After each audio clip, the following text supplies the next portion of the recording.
morning. I probably don't need this microphone, but I've got it on. If I dim it a little bit, or you think we It may help. dim it? when If you I'm want to dim loud that anyway. back here, it'll be fine. Sorry about that. My only gift, a loud voice. All right, we're here today because we're opening a Holocaust exhibit. Maybe open this weekend if we get everything done in there before the Warburg event. And then we've got a reception for the donors benefactors and so on of the exhibit on Monday evening.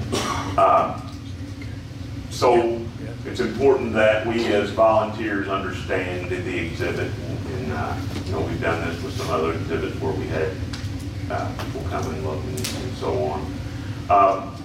The Holocaust is a pretty complex thing. And understanding it, to try to explain it, is going to be important. If you can understand all of it, and it's not easy to understand how something like this happened. But we can at least try to look at what caused it and what led to it becoming the atrocity that it did. And then our exhibit is going to be based or centered around the Recknick family. Edward, Regina, and Irene. Edward and Regina and their daughter Irene lived in Poland, and I will give you their story here in a few minutes. But our exhibit is going to be centered around their amazing story of survival. But in addition, our exhibit covers the Holocaust in general. So there's a lot of information in there, and we'll talk about that toward the end of the program today, about how we might handle it, and it's going to be an experiment in the beginning. But I just want to give you, I'm kind of going to do things like this today. I'm going to give you like an overview of the Holocaust, and then I'm going to give you a little tour of Auschwitz. I had the opportunity to visit Auschwitz twice with a survivor, Eva Moore, who lived in Terre Haute. I had the opportunity to go to Auschwitz with her on 2 different occasions, and we spent a total of 6 days in Auschwitz with her during the 2 trips. And she showed us things and talked about her experiences there and so on. So I'm kind of going to give you a tour of Auschwitz because the Recknicks were also prisoners at Auschwitz. So to understand maybe some of the things they might have experienced there, I will try to give you a tour of Auschwitz with some maps and some photos that I took when I was there. And then I'm going to get into the Recknick story and their survival and how things changed for them dramatically from before World War II, during, and then after.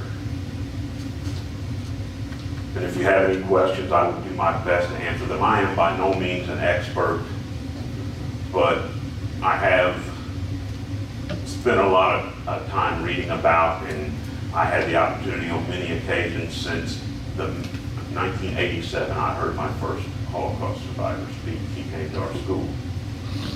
And since that time, I have taken many opportunities to listen to and hear the stories, personal stories of survivors. And then, you know, like I say, I had the experience to go and visit there. One of the places. I've also been to Dachau a couple of times. You got to see what that place of imprisonment looked like. So let's get started here. You know, what was the Holocaust? Well, it was an organized, state-sponsored persecution and murder of a group of people. And that group of people included over 6 million Jews and over 5 million others, and some of the others included were the Roma. We often call them gypsies. They were Eastern Europeans who did not have a permanent home. They were nomadic, so they were considered outside the norm. Jehovah's Witnesses, again, because they weren't Christian, they were considered outside the norm. Soviet prisoners of war, homosexuals, mentally and physically disabled. Anybody that was considered not normal according to the Nazi principles of what normal was. So what caused it?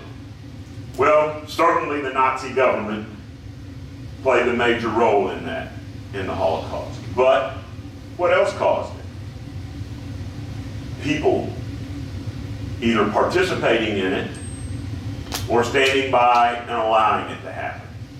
Ordinary, everyday people, just like you and I, who either in some way participated, was I the engineer driving the train that carried these people to the camps?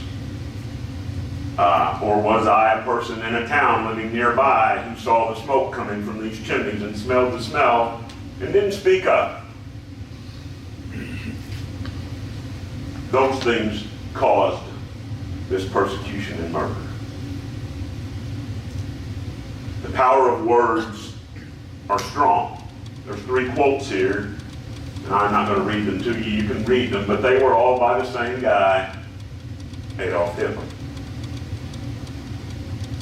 Propaganda was huge in the Nazi Party and in the Nazi government, and prosecution about Jewish people played a tremendous role in the Holocaust happening. So I always told my students, to understand what happened in World War II, you got to go back to World War I. Oh, I forgot this, my pyramid of hate. I would use this in trying to explain how something like this could happen with my students. This is a pyramid of hate, which ends up with genocide. And it begins with simple things like stereotyping people. And then it goes on to bullying and then actual discrimination, which eventually leads to violence and can lead to a genocide. The Holocaust was not the only genocide the world has known, but it is the largest. Since the 20th century, though, there have been a number of genocides in the world. So if you go back to World War I, when World War I ended, the Treaty of Versailles, Germany was forced to sign the Treaty of Versailles. Now, the Treaty of Versailles did put a lot of stress on Germany. First, it blamed the war on them. It took away a lot of their land, 13%. It limited the military they could have from that point forward. And it forced them to repay war reparations of 132 billion German marks. And that was a tremendous amount of money, especially when you throw into this that shortly after this, the world goes into economic depression. So the German people were struggling to survive.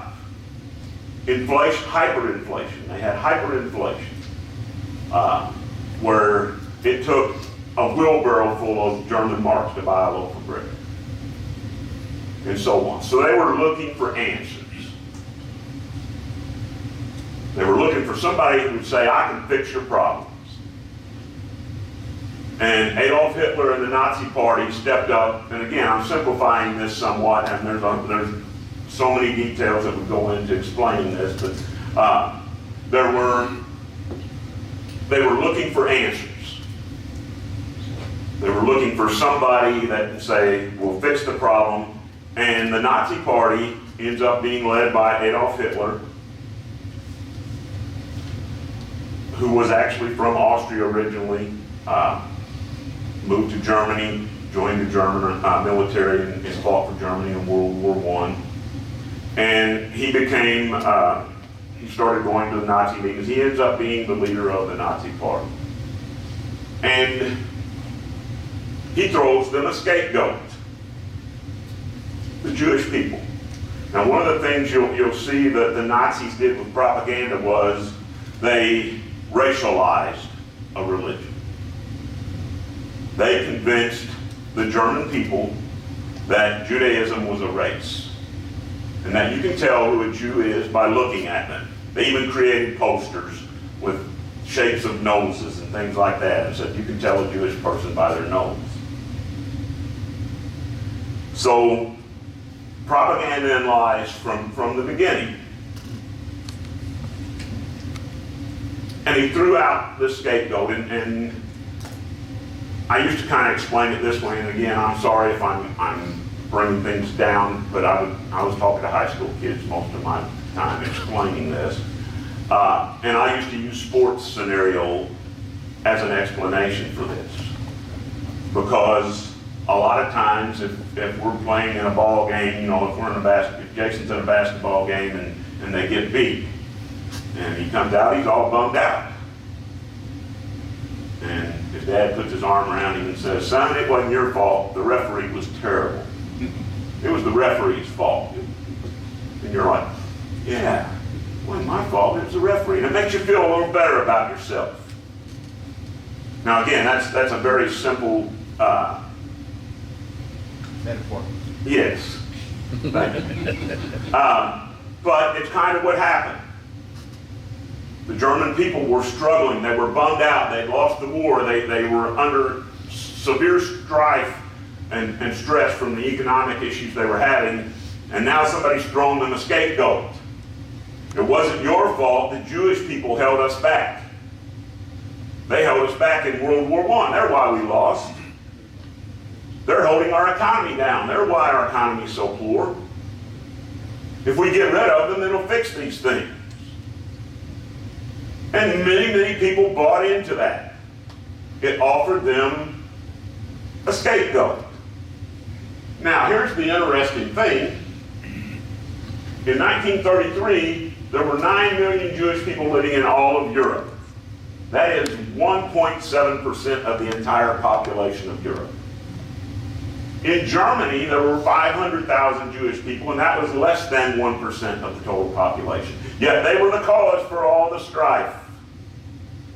And people bought it. Now, when Hitler became the Chancellor of Germany in 1933, they established the first concentration camp.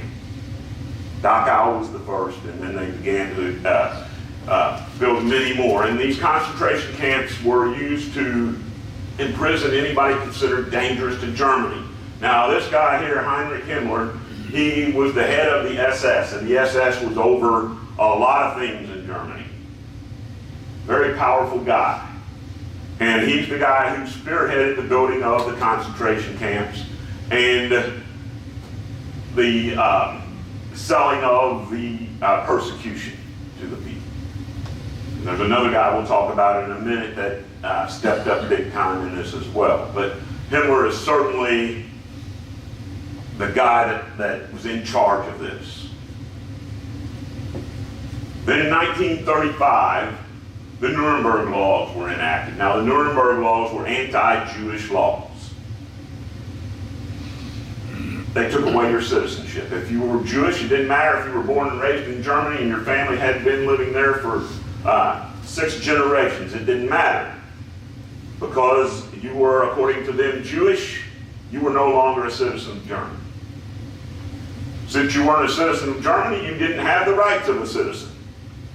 Jewish children stopped being allowed to go to school. Businesses were boycotted, which forced them out of business, or eventually they were taken over by others. Jews could not marry Aryans, according to the Nuremberg law. It was against the law.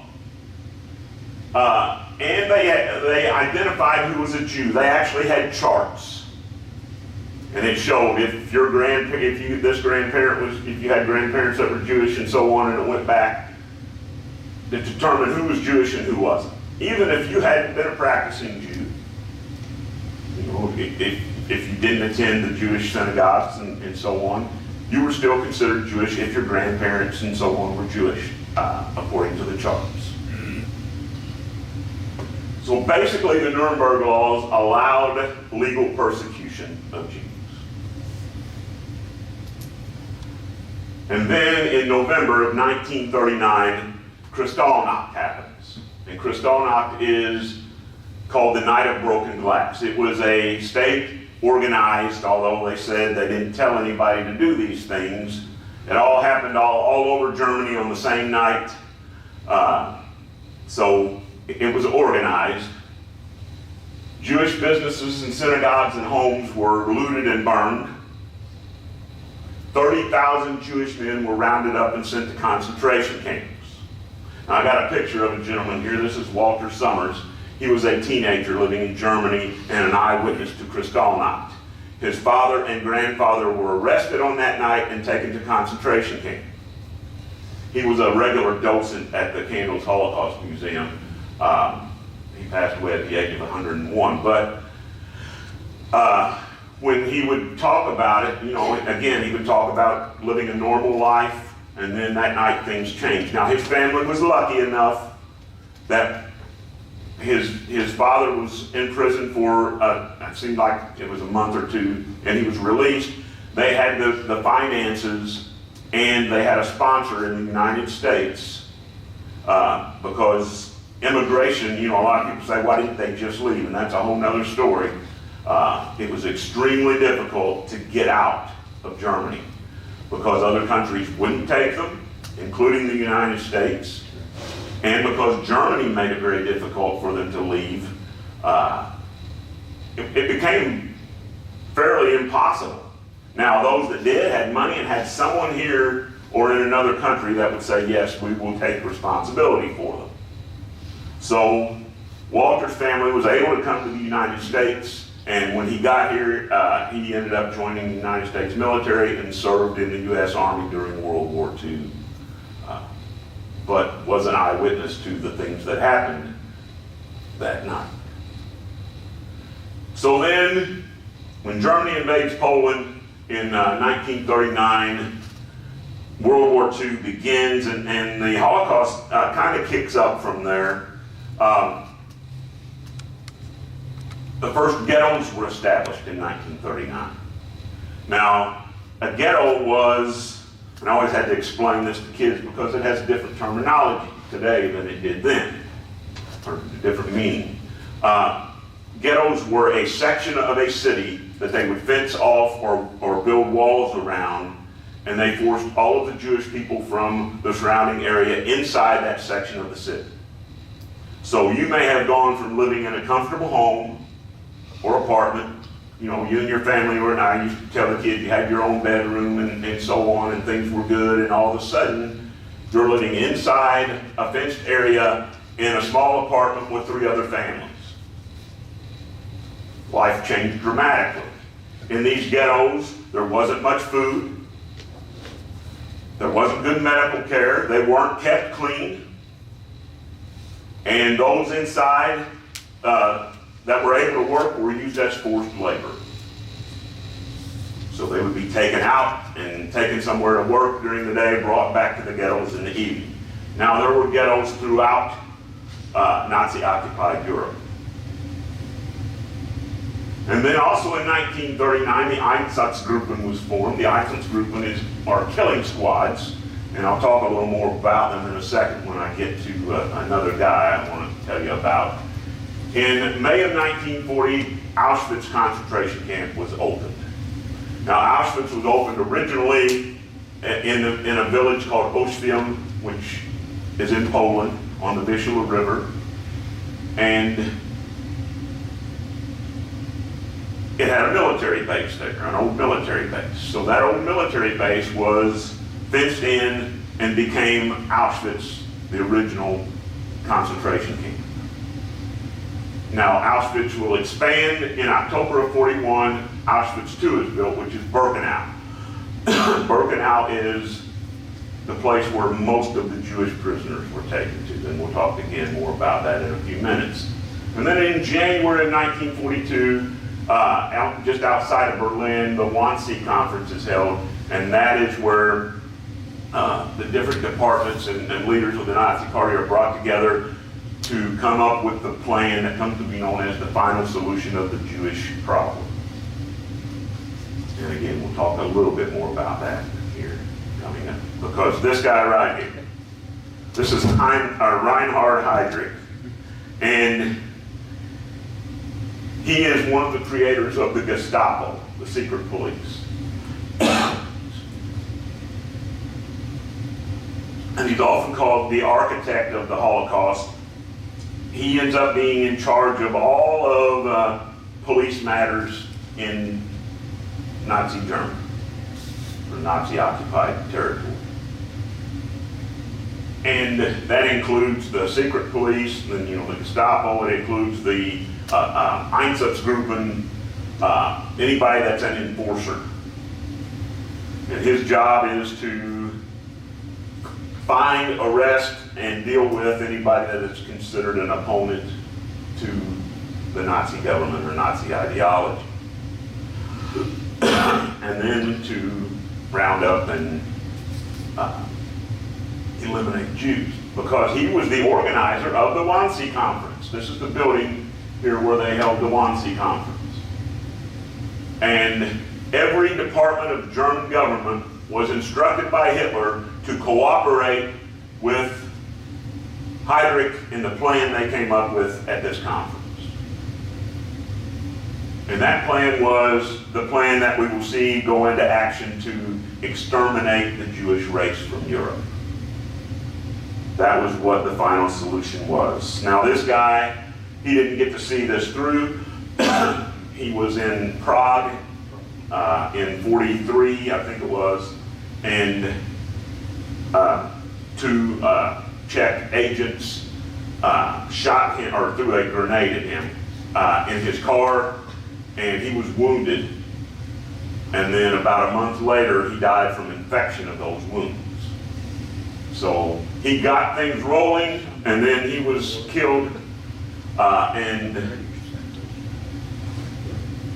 the plan, though, that they implemented there, it happens. So, throughout Nazi-occupied territory, there were concentration camps, ghettos, sub-camps, T5 centers throughout.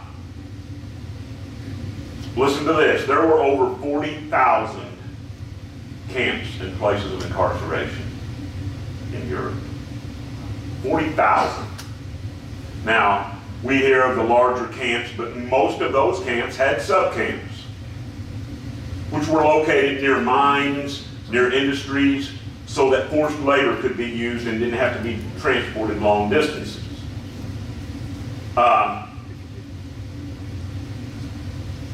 But the number's staggering, that there were that many places of incarceration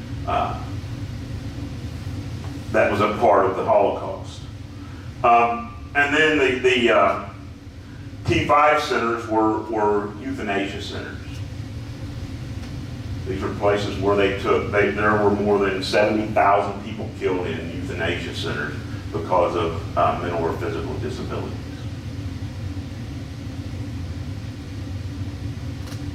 And then there were 6 places built that were killing centers. That was their purpose. They were places of murder. They were all in Poland. And you can see the numbers killed in each of them. Chełmno, Treblinka, Sobibor, Belzec, Majdanek, and Auschwitz. Auschwitz was the largest of those, and Auschwitz was different than the other 5 in that it was also a slave labor camp or a concentration camp. So it was both a killing center and a slave labor camp. So what was different about these camps then was these others, these others were simply killing centers. They weren't large places because they didn't need to be. They were, some of them just 200-yard areas, because they didn't have barracks there for people to stay because they weren't going to stay there. They had place for those working in the camps, administrative offices, gas chambers, and incinerators, furnaces. Auschwitz was different in that they had a selection process there. And again, we'll talk about that in a few minutes. But in the others, there was no selection. If you were taken there, you were killed. That was the purpose for you going to these camps. This is an aerial view of Auschwitz from 1944. Now, it's hard to see. All right. There's a thing sticking out on that table. Auschwitz I was right here. That was the original military barracks. Birkenau was about 1.5 miles from there. Very large area. And then Auschwitz III was down here, right next to the IG Farben synthetic rubber plant they built there. These folks were used as slave labor in this camp for that plant. I'm going to try to put this on one more time and stay away from that corner.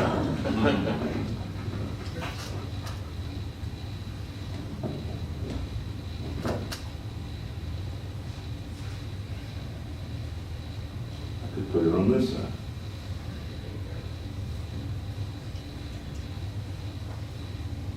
The Vistula River here, this is the village of Oshvim, or the city or town of Oshvim. It wasn't a large town. So this is a map of Auschwitz. Same things I just showed you. Auschwitz I here, that was the original military base. Birkenau was here. The IG Farben plant in Monowitz, or Auschwitz III, was here. Now, Auschwitz also had a number of other sub-camps around different industries and mines and so on. And I think like 20 different sub-camps in total, just from Auschwitz. So this guy here, this is Rudolf Hess. Rudolf Hess was the commandant of Auschwitz twice. He was the original commandant. He was assigned another position and then brought back to Auschwitz in May of '44, and he was there until the liberation. And I read his autobiography because when he was arrested after the war, while he was in prison, he wrote his autobiography. And of course, he didn't take blame for anything, but he did not deny the things that happened there. He simply said, I was following orders, or I didn't know they were doing that.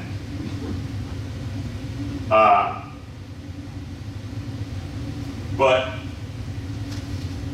had to be a person with evil in him.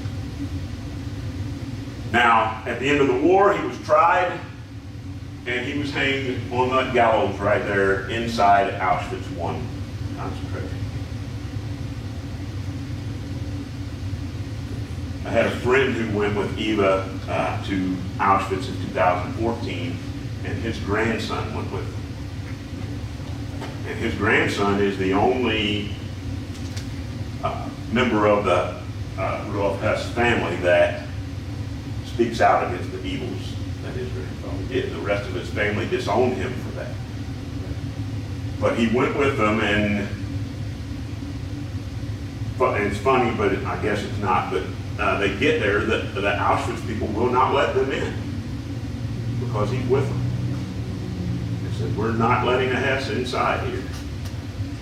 So Eva gets off and she argues with them. She's a pretty fiery little lady.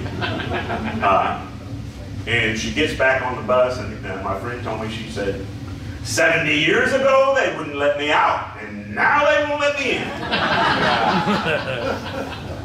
They did end up letting them in, though.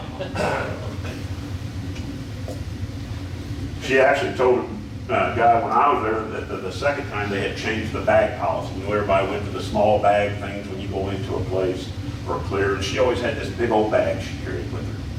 And she had a walker. She would take that bag, she would hang it on her walker.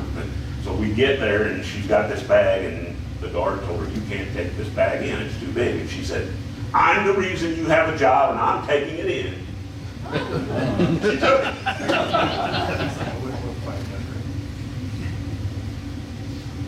And that might explain how she survived. She had a pretty tough spirit. This is an aerial view of Auschwitz I. Now, I told you Hess said he didn't always know what was going on. Look where his house is. Okay. Now the gas chamber and crematorium that was in Auschwitz I, there was one gas chamber and crematorium in Auschwitz I. Was just straight down the street from his house. I'm sure he didn't have any idea.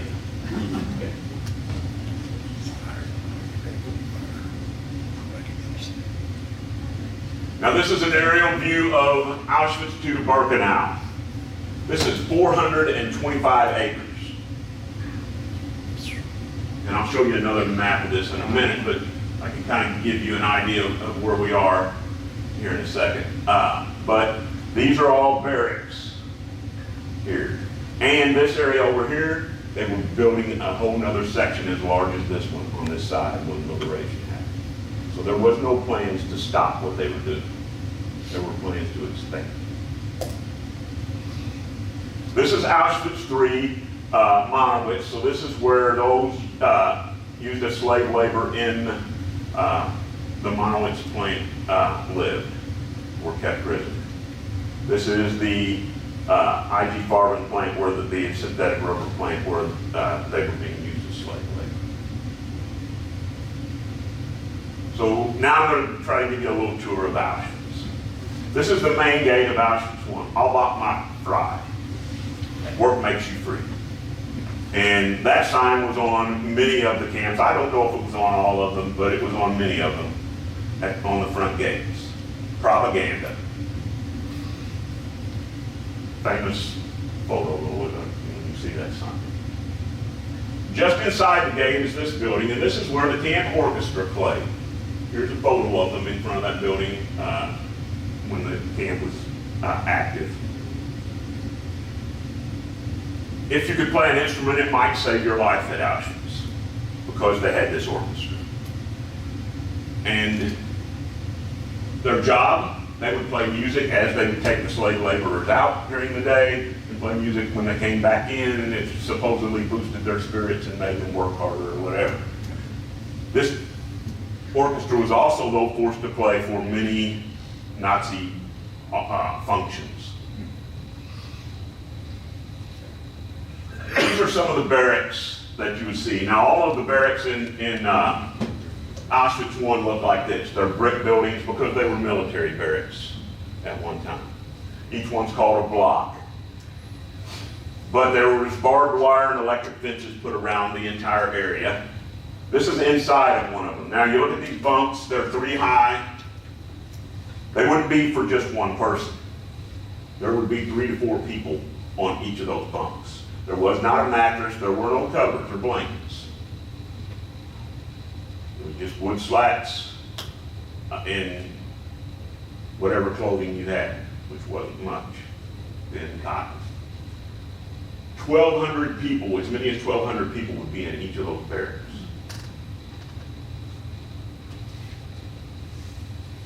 Between blocks 10 and 11 is this. This was the execution wall. They didn't use it the entire time, but it was to send a message.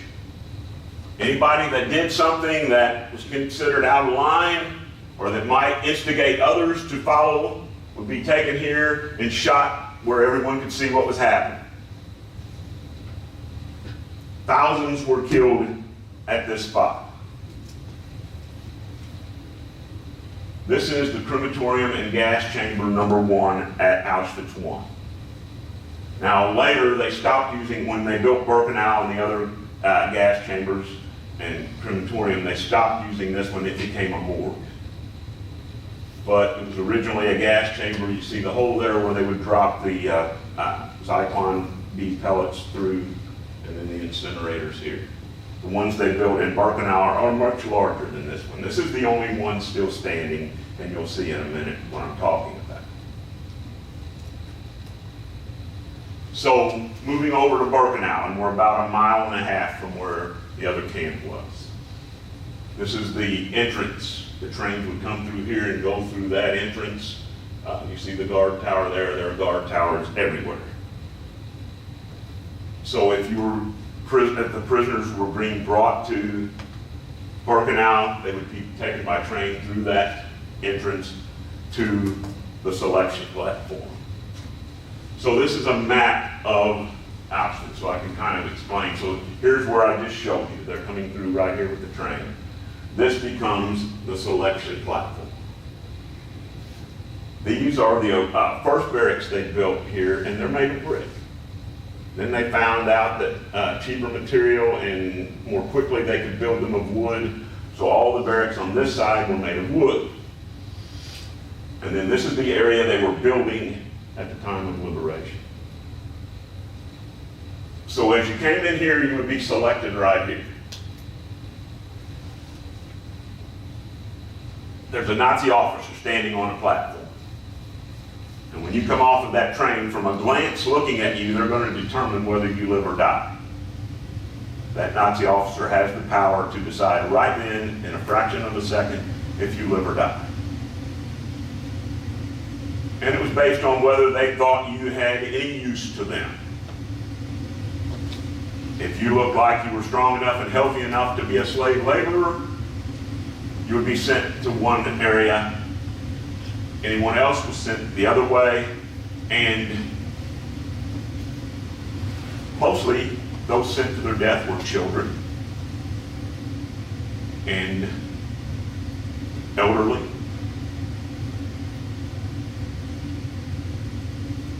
But not all. Just depended on what that guy thought about you. Eva survived, the lady I went with over there, because she was a twin.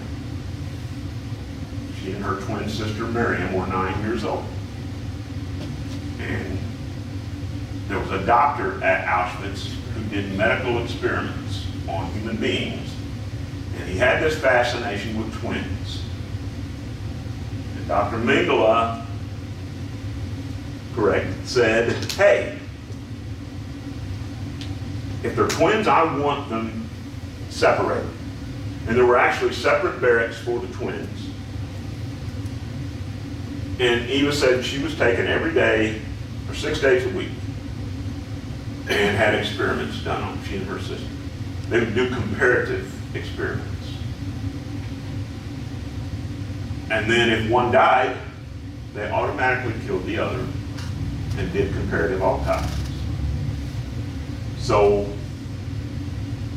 she said they were standing on the platform and the Nazi officer comes up because they were dressed alike and looked alike and asked their mother if they were twins.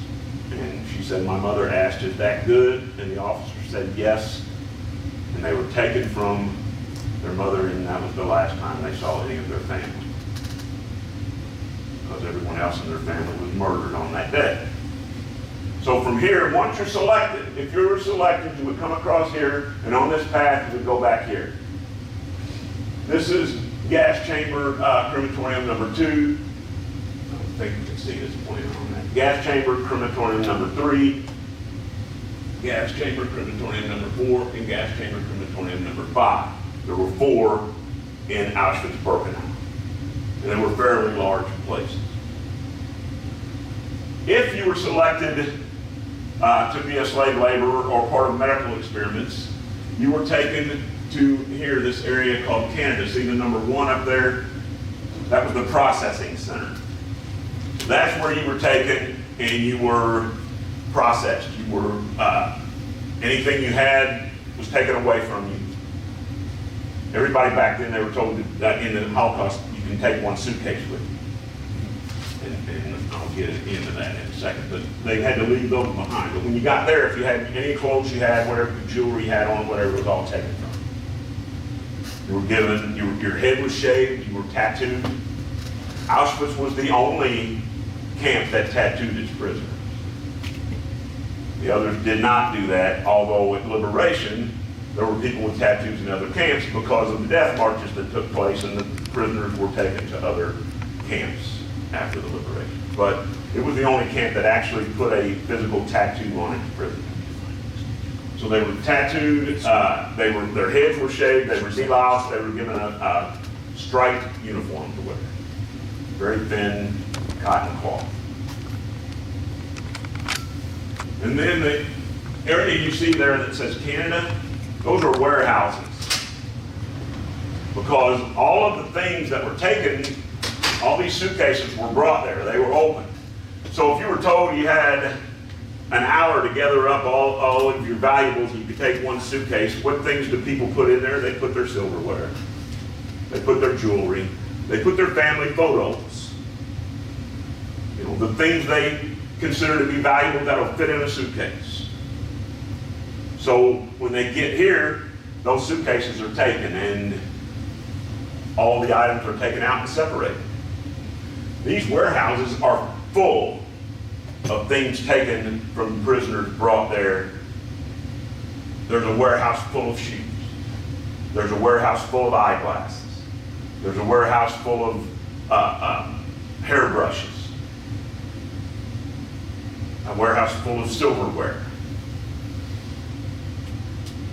So the items brought with them were taken there and separated to be used, sold, to make money for the Nazis. So I took this photo from that tower as the gate that I showed you come in. There was a tower on top. I took this from there looking down. So this was the selection platform. This is where it would be decided whether you lived or died. There is a cattle car sitting there.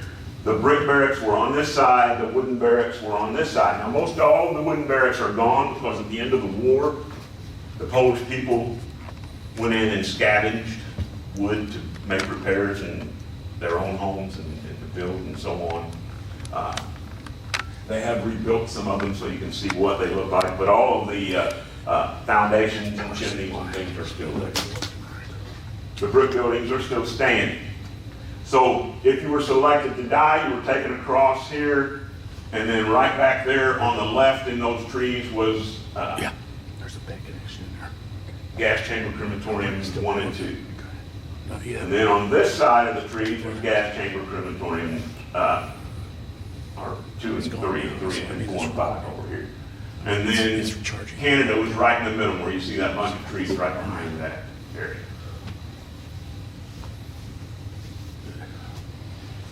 So these are photos of the selection platform. Now that selection platform was not always inside Auschwitz. It was put there when the Hungarian transports began in '44. And there were 440,000 Hungarian Jews brought to Auschwitz in about a 3-month period. So that's when they moved the platform inside the camp. It used to be outside the camp, and they would select them there and then bring them in.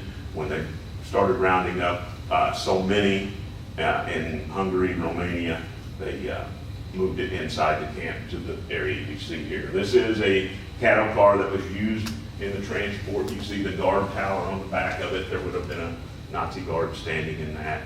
There would be over 100 people crammed into this car, no ventilation, no bathroom, there was a bucket in there, no water, no food, sometimes for days and days and days. And then they're off the train and being selected whether they live or die. Now you see these over here, they have already been selected to die and they are heading to the gas chambers. You see a Nazi officer standing here looking. This is the ruins of gas chamber crematorium number 2. When I say the ruins, as the Soviets closed in on Auschwitz in January of '45, they blew up these gas chambers and crematoriums to try to get rid of the evidence. Here's the problem. The Nazis were like anal about keeping records and so on. So there are a number of photographs of these in existence. This is gas chamber crematorium number 2. You can still see the stairs that went down. The gas chambers were underground, and then the in 1, in 2, and 3, and then the furnaces were above ground. And then this is gas chamber crematorium number 4. And this is the ruins of gas chamber crematorium number 5. Now, This just kind of hit me because this is called the Birch Tree Grove. And it's right beside gas chamber crematorium number 5. Looks like a park, peaceful setting. But that's where these people are. They brought so many people in during the Hungarian transport. They brought the Hungarians there that they couldn't keep up with killing them. So they used this area as a waiting room.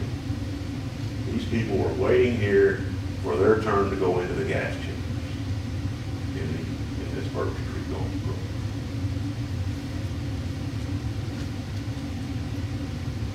This is Zyklon B. This is the chemical that was used to create the poison gas. These pellets would be dropped into the chambers and they would create a gas that would rise and kill those inside.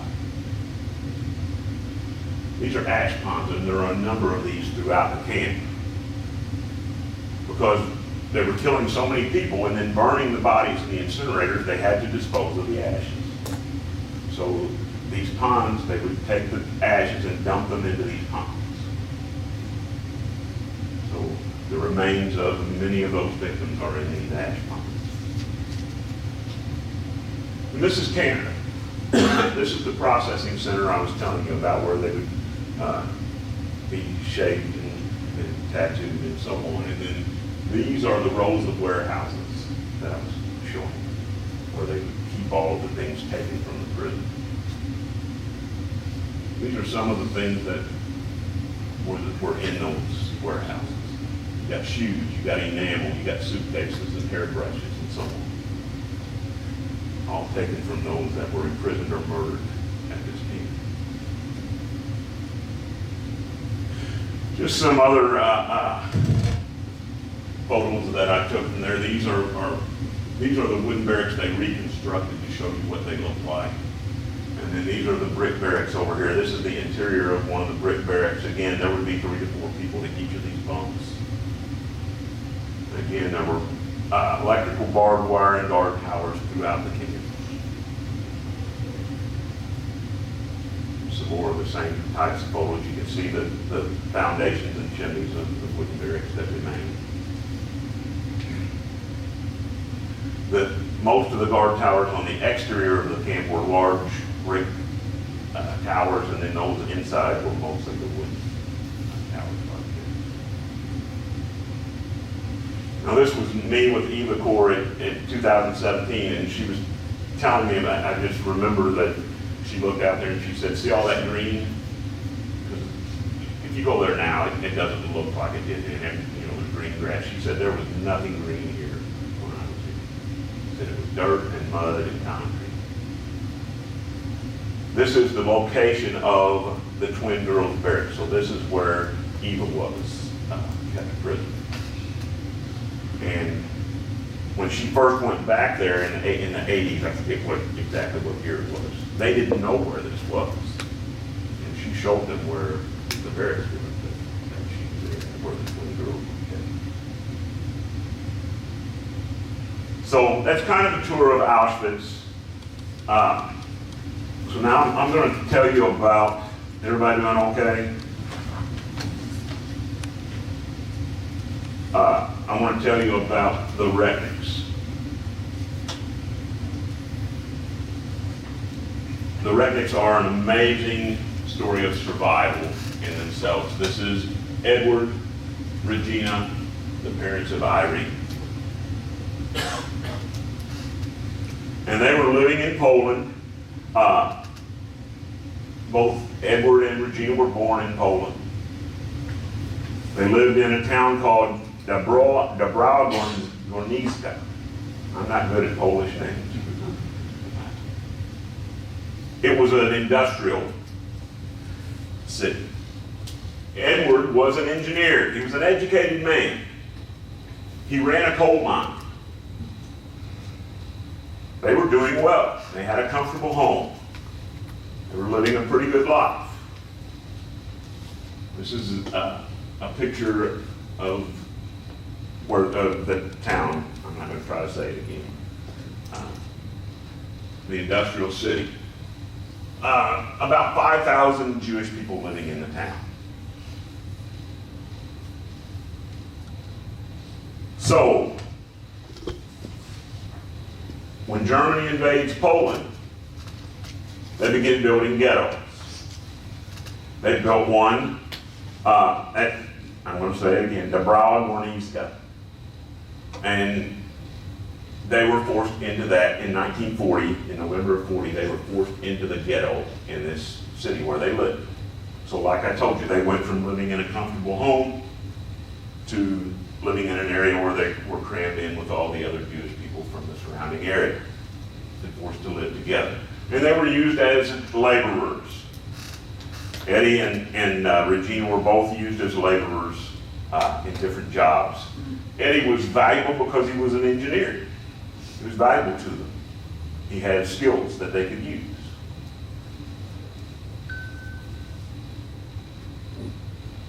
So they actually spent time in 3 different ghettos, because from Dąbrowa Górnicza in August of 43 they were moved to Srodzula ghetto.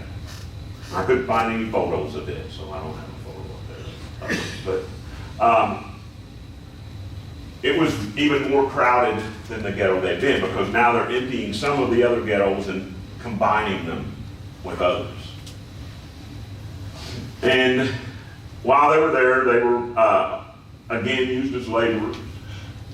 And then Regina and Irene were moved to another ghetto and used as laborers, and eventually then brought back to Srodzula. So they ended up being reunited in that ghetto again. But at this point, and I will tell you, they did attempt to escape twice. I'm going to give you all this information too at the end to take with you. You don't have to try to remember. They did attempt to escape twice, and the first time they were captured by the SS, and they were probably going to be killed. And Edward's brother had some jewelry hidden, and he used that to bribe them to not kill them, and they were put back into the ghetto. Was that Nathan? His brother, was that Nathan? Is Nathan the one? I don't know the name of it. Was he the one that lived here in Evansville? Probably not, because he was probably already here.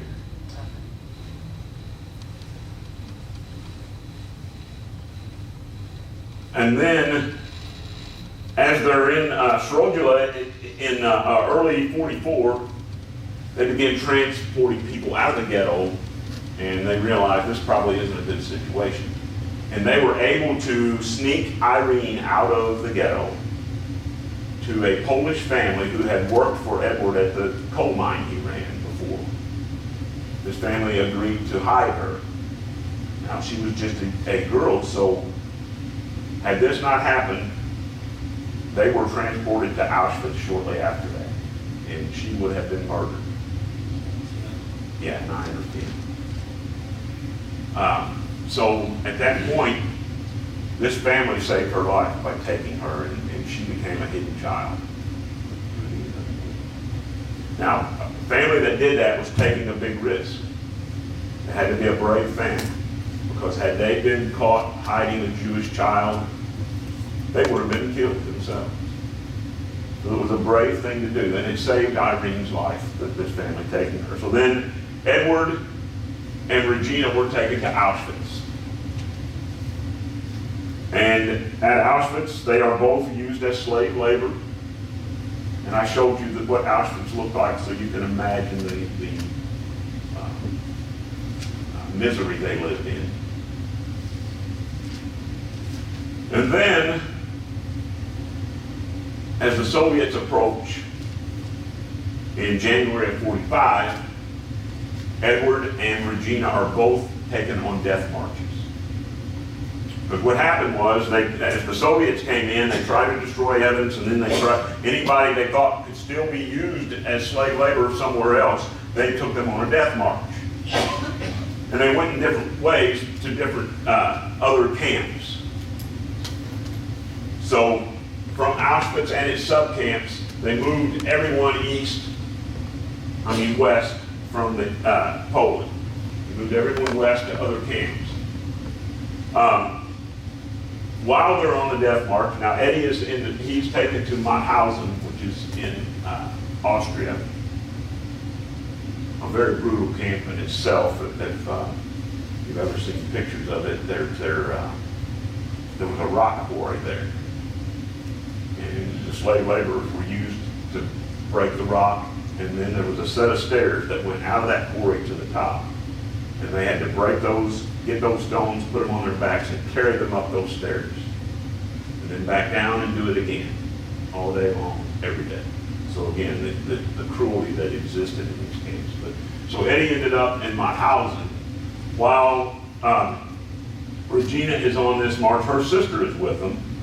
And her sister on this death march, and this is January, very cold in Poland in January, in Germany. They're being marched with very little clothing. They've got thin cotton clothing. Some of them didn't have decent shoes. They weren't fed. They weren't taken care of medically on these marches.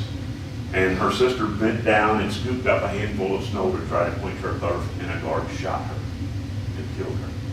So Regina witnessed her sister be murdered on this death march. And Regina ends up in Ravensbrück, which is in northern Germany. It was a women's camp. So Edward and Regina are still being used as slave laborers. And then when the war ends, or when the liberation happens, Edward was liberated from a subcamp of Mauthausen. And Regina had been moved, and she was liberated from a subcamp of Buchenwald.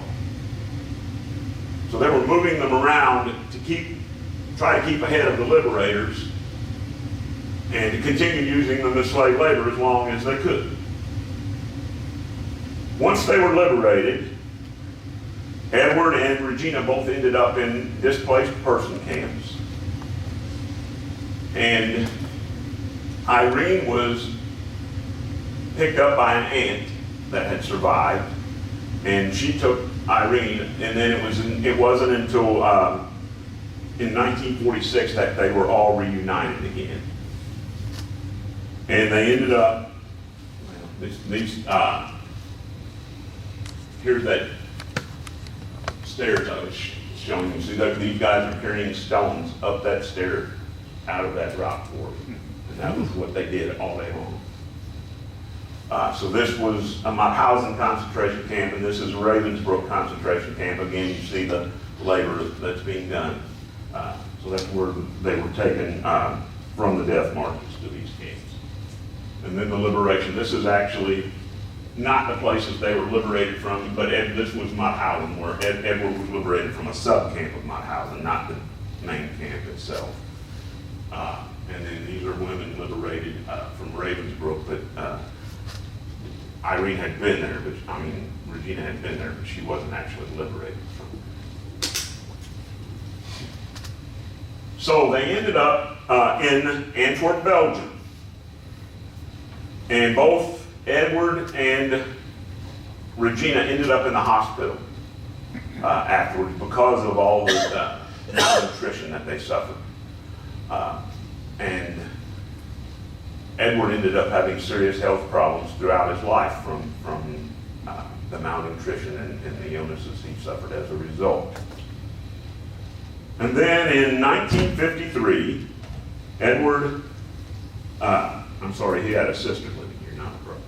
Edward's sister lives in Evansville, Indiana, and she agrees to sponsor them to come to the United States. So they ended up moving in with his sister here in Evansville, Indiana. He gets a job. Now, Irene starts school. She ends up going to Bosse High School and graduating from there. And Edward gets a job, and none of them spoke English when they got here. Remember that? I'm sure that was hard on anybody moving to a place where they don't speak. But they end up here, and Edward gets a job at International Harvester sweeping floors. Works his way up, but he has a friend he meets and has a friend who has a sewing factory called Stanley's, and it's above a store in downtown Evansville on Main Street. And he's visiting him in this factory, and he notices as they trim the fabric from the patterns, they're throwing the scraps on the floor. And he asked his friend, what do you do with those scraps? And he said, I put them in a box and sell them by the pound. So Edward's mind starts spinning, and he buys a box of those scraps. He stops at the dime store, buys a pair of scissors and a pattern for children's pants. Stops by a pawn shop and buys a sewing machine. He goes home, and his sister teaches him how to sew, and he begins to make children's pants. When he got 10 pairs made, he would go to the different stores in Evansville and sell them to them for $2 a pair. And there's a quote from him in a newspaper article that he says, I was in business. He went and bought another sewing machine. He ends up starting his own industry on 6th and Eagle in Evansville. This was Edward's Manufacturing. The second floor was the factory. He had a retail store here where he sold the clothing that they made in that factory. He operated this from 1957 until he retired in 1980. Sandy's mother, right, worked for him there. And sadly, Regina passed away in a car accident in 1982. Edward passed away in 1985. And then Irene passed away in 2022. Irene wanted to make sure that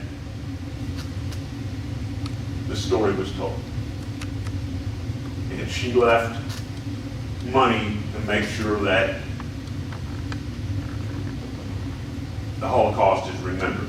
She gave an amount to USI to have an annual Holocaust speaker program, and they've done that now for 3 years, I believe. And then her good friends, Ann and Leslie, who helped us create this exhibit, came up with money to create this, and I think it was through money from Irene, if I'm not mistaken.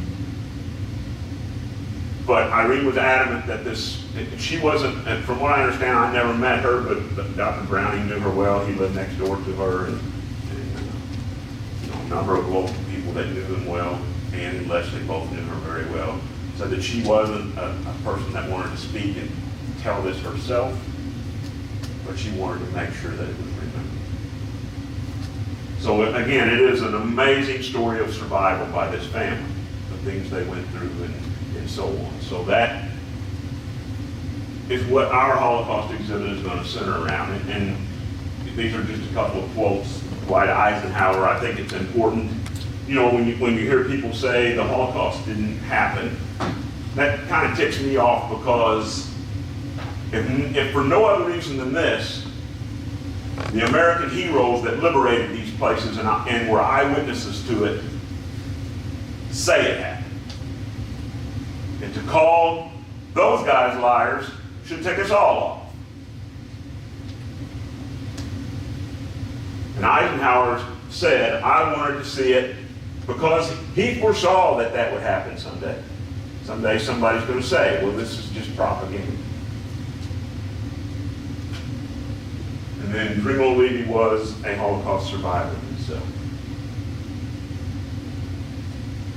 This is a sneak peek at our Holocaust exhibit, the Retnick Holocaust exhibit. The outside was designed to look similar to one of the rail cars that they were taken to these camps in. On the inside, there's a lot of information. So when this exhibit's open, it's going to be a little bit of an experiment, Because as we've talked about it in the committee meetings over the last 2 years, as this thing grew, because originally it was going to be a case. Cabinet. And yeah, a cabinet. Smaller. Right. And it just continued to grow to this. But there's a lot of information. So when people come through, you're going to have different people. We talked about this, and museums have this. You know, you've got the people that just skim through. You've got some that are deep divers, and they're going to stand there and read everything. If they stand there and read everything, they're going to be in there for a while. And there are also 3 video screens in there with information. So a person could be in there for an hour if they chose to be.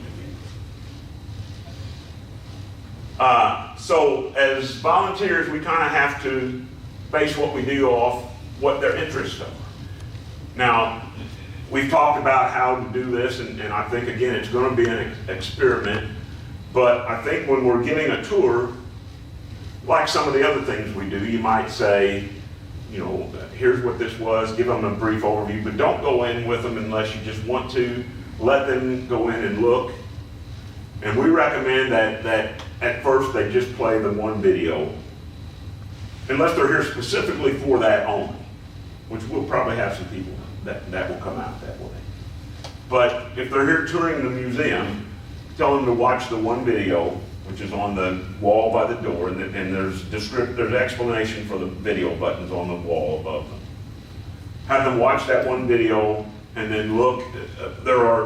The display is designed where you can read the larger print and it won't take you so long. It kind of gives you the idea without delving into the smaller print. So we might encourage them, people on a tour, do that. And then if you want to come back at the end of the tour and spend more time in there, you're welcome to do that. But if a person's there and that's specifically what they want to see, then you might take them out there, you know, give them the explanation, let them go in, and again, they might spend an hour or more in there if that's the case. But again, I think it's going to be an experiment by us as volunteers as to how much time people want to spend in there, or how much. I think there's so much self-explanation. I don't think we have to spend a lot of time explaining to them, other than maybe give them an overview. The video screens are spent money on controllers so that if one is going, you can't start another one up. So there'll be instructions there. There's 3 buttons there on each screen, and there's no keyboard clicks on each one. And then the outside, this is on the outside, so people can spend time here too. These are interactive maps. So you can touch the general maps of Europe, Holocaust general maps, and then Holocaust Auschwitz maps. But you touch it, and then the screen comes up with different maps, tells what they are. You can touch on that map and read an explanation of what the map is and so on. It's pretty cool. I think it's going to be a good, it may be something we can look at doing with other exhibits down the line. It's really handy. I like that a lot. But, you know, I've got some handouts that I'll give you. This, and I'll just pass them around if that's okay. This is the story of the Retniks. And I typed it up and then I sent it to Ann. And Ann was just very close with Irene. And Ann made some edits for me, and so that we've got the final product, because she knew this story very well. This I took off of the National World War II Museum site, and it is just a synopsis of the Holocaust. It's a 2-page summary of the Holocaust. And like I said, I did steal this from the National World War II Museum. I was looking for something that wasn't 20 pages long to give you, and that's 2 pages. And then this, I use this in a presentation I do with kids with schools, and it's called Holocaust by the Numbers. It just gives you some facts and numbers about the Holocaust. First, a couple things. Just let everybody know what we were designing this, was the committee, he and Bruce wanted to make sure that, like he said, you have swimmers, and de-guiders.